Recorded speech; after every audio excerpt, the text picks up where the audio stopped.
There's something weirdly powerful about watching a reckless Jedi and a teenage warrior bicker like siblings in the middle of a battlefield. It shouldn't work. It shouldn't even make sense. And yet somehow, it becomes one of the most emotionally grounded relationships in all of Star Wars. Anakin and Ahsoka weren't just a cool master and apprentice pairing. They were the glue that held the Clone Wars together. And the crazy part is, nobody expected it. When Ahsoka showed up with her weird lingo and teenage attitude, fans were ready to toss her into the Sarlacc pit and forget she ever existed. Meanwhile, Anakin was still recovering from his wooden dialogue in the prequels and desperately needed a redemption arc. But the second they got thrown into a war zone together, something shifted. They argued, they joked, they saved each other over and over. And little by little, that partnership grew into something stronger than either of them realized. It wasn't just about orders or missions anymore. It was about trust, loyalty, a bond that felt earned. Which, let's be honest, is pretty rare in a galaxy where half the characters don't make it past their second episode. You could actually see them change each other. Ahsoka learned to question the rules, not just follow them. And Anakin learned to be responsible for someone who challenged him, not just blindly obeyed. They became each other's mirrors, flaws and all.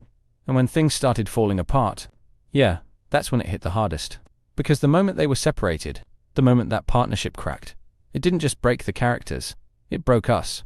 All those episodes, all that growth, suddenly recontextualized by heartbreak and betrayal. And the worst part is, you knew it was coming. You just didn't think it would hurt that much when it finally did.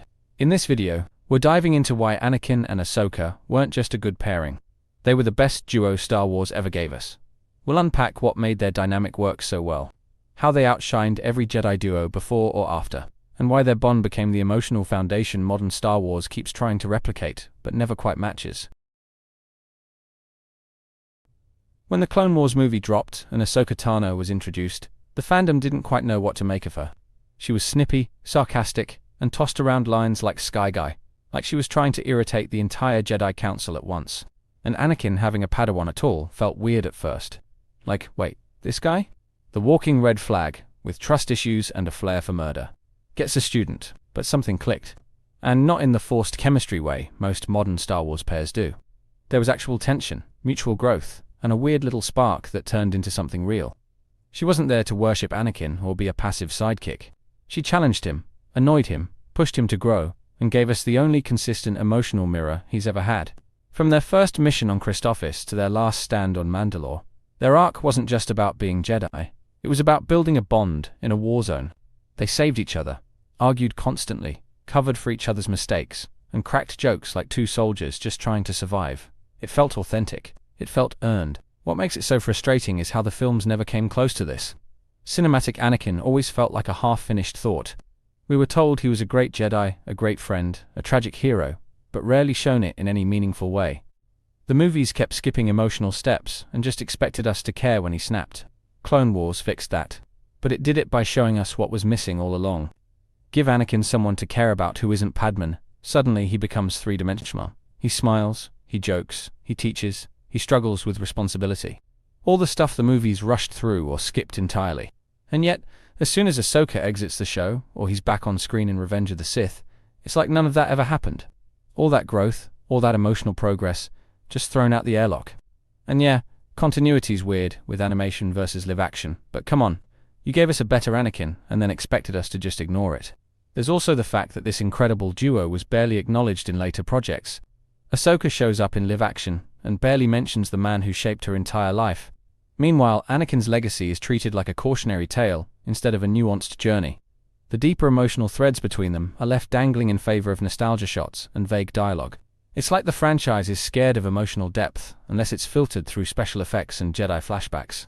And that's the real shame, because Anakin and Ahsoka proved that the best Star Wars stories don't need galaxy-shaking twists. They just need characters who feel real.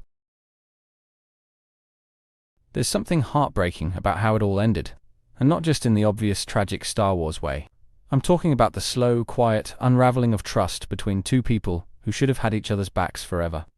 Anakin loses Ahsoka, not because he stops caring, but because the system they served together was already broken. When Ahsoka walks away from the Jedi Order, Anakin's face says everything. He's not just hurt, he's betrayed, confused, and completely powerless. He spent years building that bond, investing in something meaningful. And in the end, he can't stop her from leaving. And worse, he knows she's right. Their goodbye isn't explosive or dramatic. It's quiet. almost awkward, like neither of them wants to admit that it might be the last time they speak as allies. And by the time she returns, it's too late.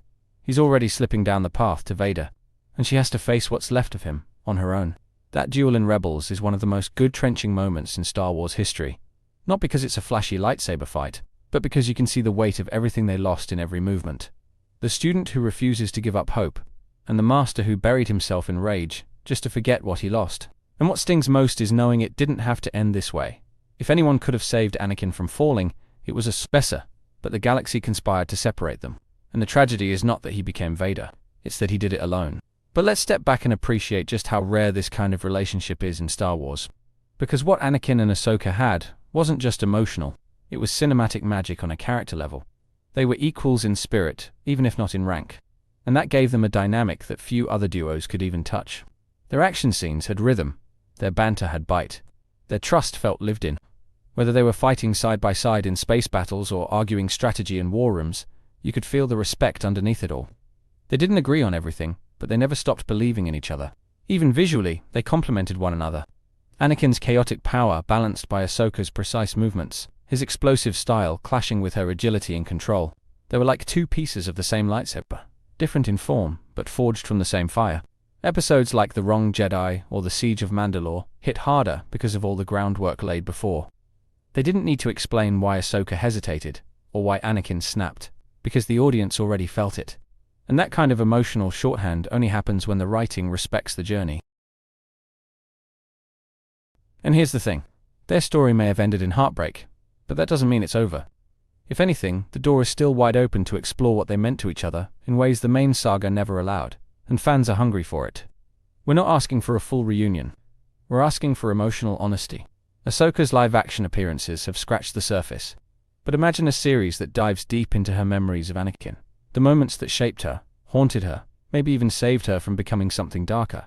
There's rich ground there, stories about legacy, guilt, strength, and survival. Even Force Ghost Anakin has potential beyond a few vague pep talks. Imagine him helping her navigate the galaxy from beyond. Not with wisdom, but with regret. A kind of penance that lets him make peace with the person he once was. And with the only person who truly saw him. There's power in telling stories that aren't about epic wars or chosen ones. Just two people who mattered to each other, trying to make sense of the wreckage they left behind. Star Wars doesn't need to keep going bigger. Sometimes it just needs to go deeper. And maybe, just maybe, if done right, we'll get a chance to see their bond honored in a way that finally brings the full weight of their story into the light. At the end of the day, Anakin and Ahsoka were the rare Star Wars duo that felt genuinely human. Not because they were perfect, but because they were flawed in ways that made sense. And in a galaxy full of destiny and prophecy, their connection was the one thing that felt real. They laughed together, fought side by side, saved each other, and then lost it all. Not in one dramatic explosion, but in quiet moments of miscommunication, duty, and emotional walls they couldn't break through in time. And that's what makes it hurt. No other Jedi partnership has come close. Not Obi-Wan and Anakin, not Rey and Finn, not even Grogu and Din Djarin. All compelling in their own ways, but none with the same balance of tension, trust, and tragedy that defined Anakin and Ahsoka. Their story didn't need a grand finale, because the pain of what could have been was the finale. And in that silence between battles, between episodes, between master and apprentice, Star Wars found something it's rarely been brave enough to hold on to: vulnerability. And that's why no duo has topped them. Not because they were the strongest, but because they made each other feel more alive than the Force ever could. Thank you for watching the whole video. I make videos because of my love for Star Wars and Marvel. I've been asked countless times how I get my subtitles, and I generate them automatically with a tool I built. That same tool can be used here on my website. It's completely free and doesn't require signing up. My website contains the subtitle generator that is perfect for any video.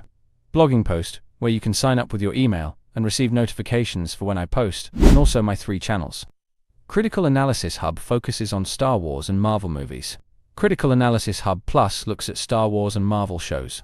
And Critical Analysis Hub XP centers on video games, like The Last of Us series, Jedi Survivor, and GTA 5. Thank you for being a fan.